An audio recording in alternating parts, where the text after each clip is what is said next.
Thank you for this opportunity to be silent for the next however many minutes. I find it a interesting balance of when I said yes to this, it's like, I have so much to say about silence. And also there's part of me that goes, I just want to do the next 20 minutes, you'll have to sit quiet, and then we'll talk 5 minutes afterwards. So somewhere in between, that's going to be our time today, is we're going to have some experiential opportunities.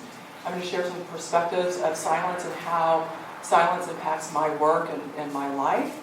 And hopefully you'll be entertained and profoundly impacted by how important it is to take that time out to be silent and not to be going in this crazy world of ours. So, what I get to do every day of the week and then some is I have an opportunity to hold space for transformation for people that are at work, at play, individuals, and I use all these exercises that prep you to go perform improv on stage to improve your communication in your everyday life. And in the midst of improv, we get to, as a performer, there's a window of time where it's silent, and we have to either react or respond in a way that would be congruent with the storytelling that we're building. I'll tell you a little bit more about that later, but as I was preparing for this, I was thinking, what are some examples of silence and how it impacts, everyday life? And every time I kept coming back to when I lived up in Pittsburgh, listening to the snow crunching under my feet when I was walking to class. Sometimes the silence waiting for that phone call for that news, the good news, the bad news. And then it was just like, there's some other times that it was really fun to have that silence. And one of those is when I was a youth minister. We would play sardines. It's a game, it's hide and seek in reverse, okay? Anybody played it before? Sardines, yeah, there we go. And so what you do, instead of like one person hiding and we find you, we hide with the person who's hiding. And so all of a sudden, it shifts from having one person out to a couple people go and hide, a couple more people go and hide, and then it's like one person left going, where is everybody? And so it's a really fun experience on both ends. But there's a window of time where it's really, really quiet. And you're like, oh my gosh. When I'm hiding, I can hear everybody laughing. I can hear everybody having a good time. And my energy is split. I want to be with them, but I also want to be hiding. And I want to have this space where other people are hiding with me, right? And so it's just this funny memory that popped up of like seeking and finding and hiding and that elusive silence. Of like, where else in our life are we seeking silence, but we can't find it? Or we're putting it off because it's uncomfortable, right? Silence can be uncomfortable. And it can be a blessing also. And when I agreed to for speaking this month, I was like, oh, silence is awesome. I mean, I love that because I've seen some amazing performances of improvisers that do improv in silence, which is kind of mind-blowing in a way. There's some miming, there's ways of communicating without using words, and it's a very profound thing to witness. And so anyway, so that was one of my fun things I love to do is get groups of people together and help them communicate in different ways, sometimes using words and sometimes not. So one of the things is we get to be in the space with connecting and collaborating and innovating and finding the yes or finding agreement and building on it. Being in that space of collaboration where I'm going to make my partners look good, people around me look good, and also being in this space of innovation where we're going to try things and we're going to fail forward. We're just going to like, oh, well, that didn't work. Maybe this is going to work. Oh, that didn't work either. We're going to be in that space of support and that collaborative mindset.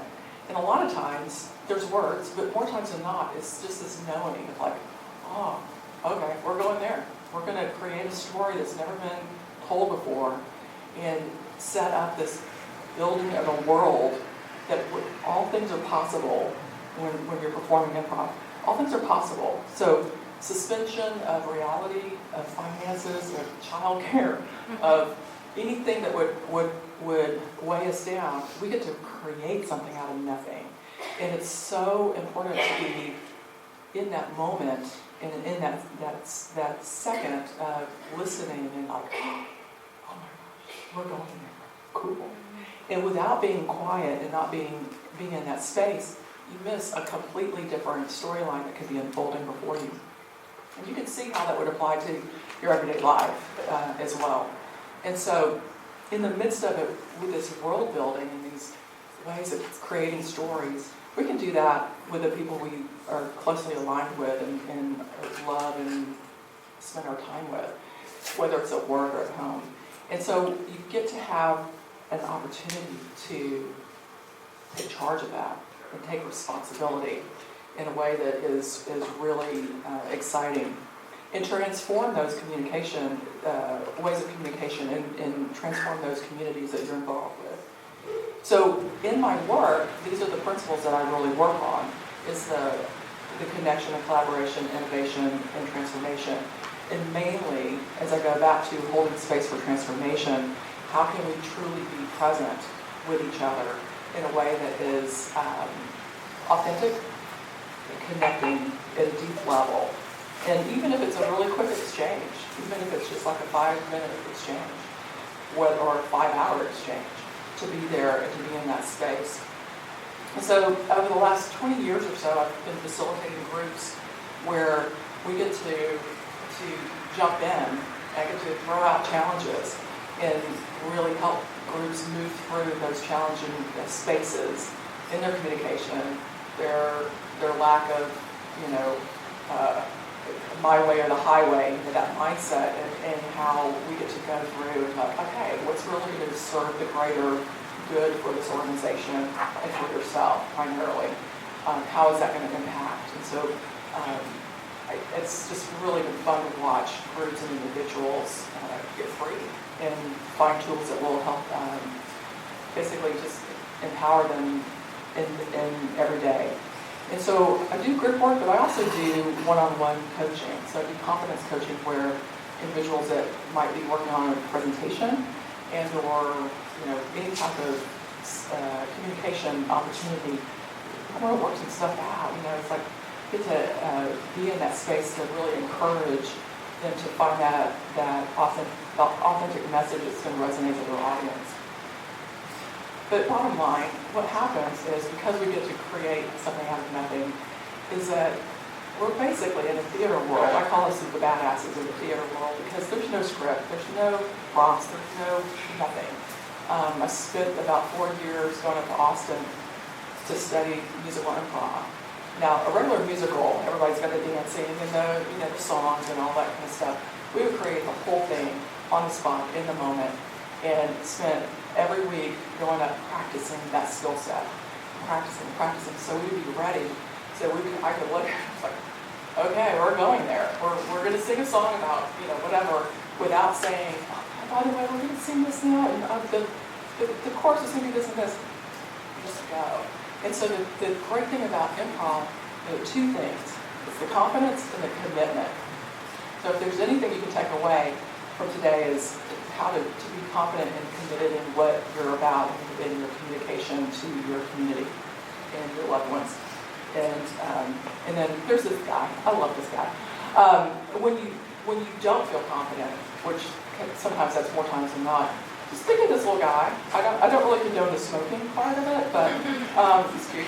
And just to be in that space of like, I'm going to do my best to show up and be myself and be in that space and to serve and support whoever's there. So one of the things I said earlier is that we're going to do a kind of a hybrid of talking a little bit, having some experiences. And what I want right now for some brave volunteers, the brave unicorns of the world in this room, I need about 6 or 7, maybe 8 people that would be willing to come up, and I'm going to walk you through an exercise. And it's going to be a silent exercise. So as quickly as possible, as safely as possible, whoever wants to come up, come on up, and we will go from there. Yay! 1 brave soul, 2 brave souls, 3 brave souls. We need 5 more. 4 more. Did I hear 5? I hear. Is he getting coffee or is he coming up here? Okay, so how many we got here? 2, 4, 6. Okay, 1 more. Come on, 1 more. Let's do this. Okay, so it's so simple. So when I say walk, walk, and when I say stop, stop. You can make circles, you can make lines, you can make diagonals. Stay, roughly in this area, and it's going to be super simple. So walk or stop. Walk. Walk or stop. Stop. Walk. Any pattern, anything. Stop. Walk. Stop. Okay. Now you know how it works. So I'm going to let y'all determine how you are going to stop and when you're going to walk. So look around and see. When everybody's walking and moving, you move, and somebody stops, stop as quickly as possible.